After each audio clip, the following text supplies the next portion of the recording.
आणि मग क्षेत्रफळ सुद्धा जर तुम्ही भौगोलिक परिस्थिती बघितली तर खूप मोठी भौगोलिक परिस्थिती अगदी त्या शेवटचाच प्रभाग आहे कोल्हापूरचा आणि जेवढी काय प्रभागाची सगळी उपनगर आहे. त्यामुळं या शहराचं जे काय गेले 10-15 वर्षांचे व्हायचं होतं ते होऊ शकलेलं नाही. त्याचं एकमेव कारण म्हणजे या महापालिकेची सत्ता कायम काँग्रेसच्या ताब्यामध्ये राहिलेली आहे.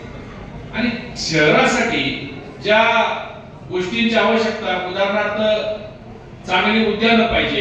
एक उद्यान मला तुम्ही सांगा कोल्हापूर शहरामध्ये की जिथं जाऊन आमच्या पाहुणे आल्या सोलापूरवरून पुण्यावरून आम्ही त्यांना घेऊन जाऊन या गार्डन मध्ये जाऊन बसलो असं एखादं गार्डन आहे का कोल्हापूरमध्ये?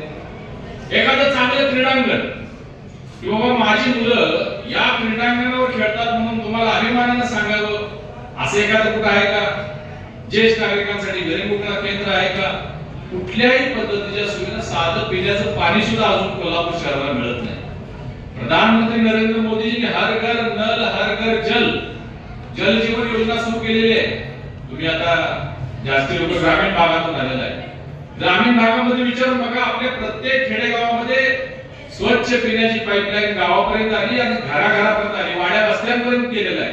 परंतु कोल्हापूरमध्ये अजून आपल्या लोकांच्या घरामध्ये पाणी नाही. अजून सुद्धा आमच्या महिलांचा घागर मोर्चा, हंडा मोर्चा, आक्रोश मोर्चा अजून चालू आहे.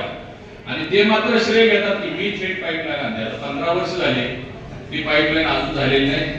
त्यात काय घोटाळा झाला, भ्रष्टाचार झाला, आता टीका करत बसायला वेळ नाही आहे. परंतु दुर्दैव असे की सत्ता त्यांच्या ताब्यामध्ये असल्यामुळं या सगळ्या गोष्टीपासून आपण वंचित आहे. मी आणखी एक चांगलं उदाहरण तुम्हाला सांगतो. महिला मोठ्या संख्येने आहेत. या अख्ख्या कोल्हापूर शहरामध्ये एक तरी महिलांसाठी सार्वजनिक पब्लिक टॉयलेट कुठं आहे का? कुठं असलं तर सांगा, तुम्ही बघितलं असेल तर. अख्ख्या शहरामध्ये एक पब्लिक टॉयलेट नाही आहे. असं कुठं शहर अख्ख्या महाराष्ट्रात आहे का? असं महाराष्ट्रात कुठेही नाही. साधं सोलापूरला जरी गेला तर तिथं सुद्धा पब्लिक टॉयलेट्स आहे. मी खासदार मागच्या वेळी खासदार असताना लोकसभेत असताना हा प्रयत्न केला. एक 10 ठिकाणी सार्वजनिक टॉयलेट बांधतो. खर्च मी करतो, निधी मी देतो. 20-20 लाख रुपये लागत होते. मी प्रस्ताव दिला महापालिकेमध्ये. माझे पालकमंत्र्यांनी तो प्रस्ताव रद्द केला, मंजूर केला. का? माडिकांचं नाव लागेल. अरे बाबा म्हणले काय टॉयलेटवर माझं नाव लिहिणार आहे काय माडिक म्हणून? लोकांची व्यवस्था होणार आहे. 10 बाय 10 ची जागा पाहिजे होती, ती सुद्धा त्यांनी दिली नाही. जागा दिल्या कोणाला? त्यांचं जे मेडिकल कॉलेज आहे बावड्यामध्ये त्याला जागा महापालिकेच्या अशा व्यवस्थेतल्या जागा. त्यांचं जे इंजिनिअरिंग कॉलेज आहे त्याच्यासाठी जागा. बाईचा पुतळा नारायणपुरीत आहे, तिथली एक मोठी जागा. या इकडे कुठे आणखी एक इंजिनिअरिंग कॉलेज आहे तिथं जागा. म्हणजे आम्हाला 10 बाय 10 ची जागा महिलांच्या टॉयलेटसाठी द्यायला नाही, परंतु महापालिकेचे 10 एकराच्या जागा ठराव करून आपल्या सत्तेच्या माध्यमातून आपल्या संस्था उभा करण्यासाठी केला. मग तुझं ऍडमिशन रद्द, माझा प्रचार नाही केला तर तुझी नोकरी गेली. म्हणजे या सगळ्या सत्तेचा वापर हा आपल्या राजकीय व्यवस्थेसाठी करायचा. हे गेले 15 वर्षे कोल्हापूरकरांनी बघितलं आणि हे कोल्हापूरकरांनी ओळखलेलं आहे. आणि म्हणूनच 10 स्कोर झालाय. आता आपल्याला या सगळ्या बाबींचा विचार करावा लागेल.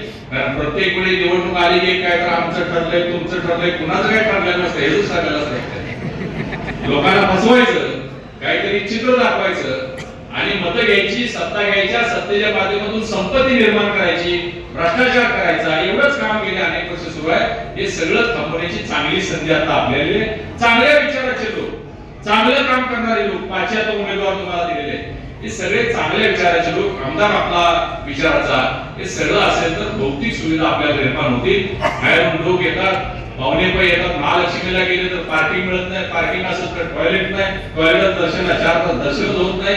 लोक जाताना पाहुणे आमचं सांगतात काय तुमचं कोल्हापूर. हे सगळ्या व्यवस्था आपल्याला करायची आहे. पुराचं पाणी आता कोल्हापूरमध्ये तिथे पाणी थांबवण्याचे काम आपण करणार आहोत. मुख्यमंत्री देवेंद्रजी फडणवीस साहेबांनी खूप मोठ्या प्रमाणात कोल्हापूर शहराला निधी देण्याचं काम केलं आणि आणखी द्यायचं आहे. एवढ्यावर काही संपलेलं नाही. आज बास्केटबॉल सारखा प्रकल्प 1040 कोटी झालेला आहे. हायकोर्ट बेंचची मागणी आपली 40-50 वर्षापासूनची होती, ती हायकोर्ट बेंच आपल्या कोल्हापूरला दिलेला आहे. कोल्हापूर शहरामध्ये आता मोठा फ्लायओव्हर होणार आहे, जसं नागपूरमध्ये, पुण्यामध्ये शिवाजी पूल ते तावडे हॉटेल असा मोठा फ्लायओव्हर होणार आहे. अनेक पद्धतीनं वेगवेगळे आपल्या कल्पना होत्या. कन्व्हेन्शन सेंटर पाहिजे, IT पार्क पाहिजे, हे सगळं आम्ही आता द्यायला लागलेलं आहे. शहराला सगळं मंजूर झालेलं आहे. ते मोठ्या प्रमाणात वाढलं पाहिजे, कोल्हापूर शहराची हद्दवाढ झाली पाहिजे. या सगळ्या बाबी पूर्ण करण्यासाठी ही निवडणूक महत्वाची आहे. या निवडणुकीमध्ये आपण जागरूकपणानं कुठल्याही आमिषाला भूलथापांना बळी न पडता आपण आमचे 5 उमेदवारांना साथ द्या. साळुंखे परिवाराचं पुन्हा एकदा मी मनापासून स्वागत करतो. भविष्यामध्ये आपल्या सर्व समस्यांमध्ये, अडचणीमध्ये आणि तुमच्या सुखदुःखात आम्ही सहभागी राहू एवढी ग्वाही तुम्हाला या कार्यक्रमाने देतो.